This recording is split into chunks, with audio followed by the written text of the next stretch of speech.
Hello everybody, welcome back. So yesterday you should have completed your pre-writing chart. I should see at least 2 or 3 bullet points per column when I look inside your document for today. Remember that if you don't open the document, I can't verify your attendance, so you need to make sure you open the document even if there's only 1 or 2 things on there. So moving forward, I shared with you my pre-writing chart yesterday and talked to you a little bit about the moments that I had on there. So we're going to move on and talk about thesis statements today. So click on thesis statement notes, please. And these are some things that should just be reminders about thesis statements. So these should be an assertion. They should be a claim. You should be the confident person giving us this, whatever idea or argument you're trying to say, and it should be clearly written. So here's an example. The topic and the argument equals your thesis statement. So what's the topic?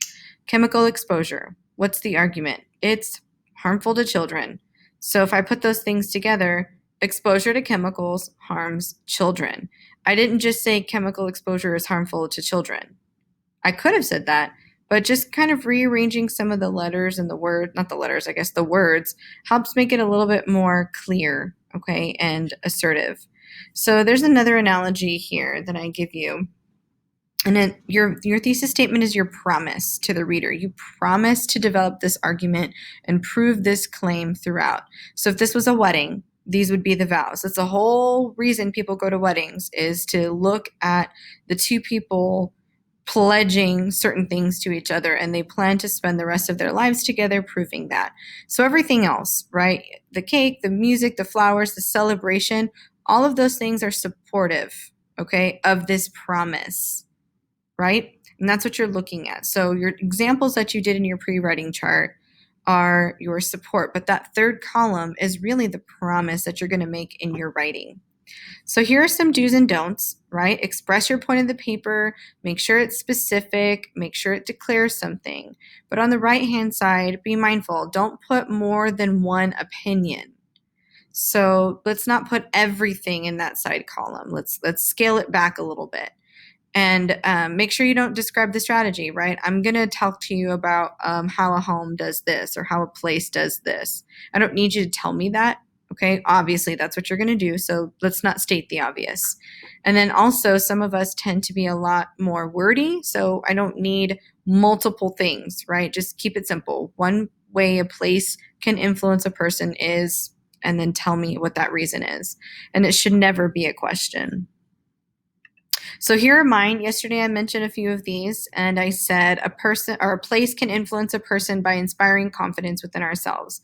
And in my second column, I talked about my daughter and about her experience with Kempo. So this is just a photo I have of her winning first place in forms back in February before COVID hit everywhere. And this is, a really important moment for her. She kind of took first place in everything that she competed against. And there were a lot of kids. So we were pretty proud of her. But for her, that confidence within herself happens there in that dojo, okay, with her instructors, and not necessarily, from home or anywhere else. Then there's another one. And I kind of changed this one after talking to a few students yesterday, but I've been thinking a lot about my old house, and so that was my first column in my pre-writing chart. And so I thought about, what does that place do for me, okay, or for my family? And so I said, a place can influence a person by reminding us how much we have grown over the years. And so this was the picture of my girls, our last picture in front of that house saying goodbye. It was a pretty emotional day for all of us. But, that place reminds us of how much we've grown over the years, literally and like emotionally. And I can think of other things too. Like there's a song by Miranda Lambert called "The House That Built Me." She does the same thing where she goes to her hometown home, and she talks about all the things that happen in these rooms and what she learned here and there. And so that was kind of reminiscent on all the ways that she's grown over the years. And we can think of a lot of things, right? Positively and maybe not so much. So if it's not growth, maybe then you can say, by reminding us how much we've changed, right? Because that could be a positive or a negative experience. So that could be you going into your elementary school, right? That place reminds you of all those things. So make sure you have these notes available and you look at my examples, and underneath the notes where it says thesis statement, this is going to be your first draft of your thesis statement. I just want the sentence, right? Just the statement. So I put the prompt back here to remind you of what you're supposed to do. And I want you to use all your resources in your pre-writing chart to help you come up with a thesis. I need to see it so that way I can help you fix it, so you're not writing a paper with an incorrect thesis statement. I will absolutely help you revise this. And I will do that in the comments, but you do need to write something, even if you think it's totally wrong, okay? And today is a grade, and I'm not gonna let you fail, okay? So just write something, and we will work together to fix it until it's a true passing grade, and you've done well enough on it to move forward into the next stage of your rough draft, okay? So that's all for today. Make sure you take those notes on thesis statements, look through my examples, finish your pre-writing chart if you haven't yet. You are welcome to submit it early. It's not due until tomorrow before school.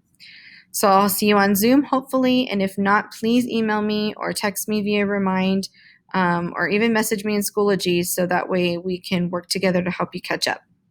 All right. Take care. We'll see you tomorrow.